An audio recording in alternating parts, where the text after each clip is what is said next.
You know, what an honor to be here. Delegate Pogge's here. And Delegate Pogge is here as well. Yes, good to see you. Sorry, I just stepped out of the Senate Health and Ed meeting, so I'm getting up to speed here. Listen, here's the big concern. First of all, I want to affirm women because women matter. And so I have submitted and sponsored, chief patroned a bill called the Equal Rights Affirmation because we want to affirm women.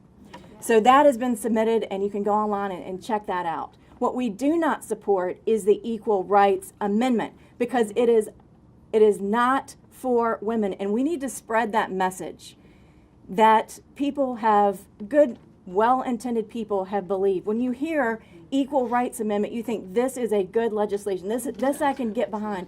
I have spent the entire last session pulling together judges, pulling together former legislators who have poured through and read through every last public hearing from the late 70s and the early 80s when this was first introduced.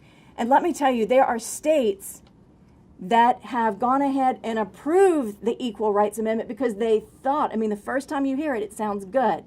But when you read the fine print, we read it is not for women. Why is it not for women? Because they do not define the term sex. And until you say female, I don't believe that you mean what you mean. And so there is no definition of sex. And I asked the question yesterday in Privileges and Elections. How do you define sex in this document, and why is it not written in the article? And until you change that word to female, then I cannot support this legislation. And so I have therefore reintroduced a real adjustment, a real bill that would actually promote and affirm women. And I encourage all my colleagues to sign on to this bill, which is truly for women. It's concerning to me that the ERA treats women identically to men, not equally to men, lending to it the current fad of gender fluidity. And I think that's a real concern.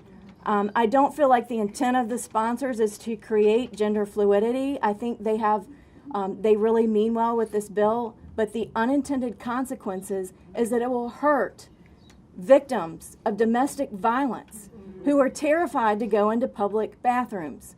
If this law passes, you will no longer be able to go into American Family and allow yourself the privacy of getting a shower and being in a protected, safe environment where you can take a shower after your workout.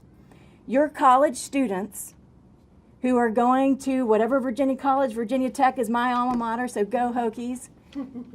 What if your child's roommate, your daughter, is assigned to a male roommate because they can no longer discriminate between the sexes, between male and female?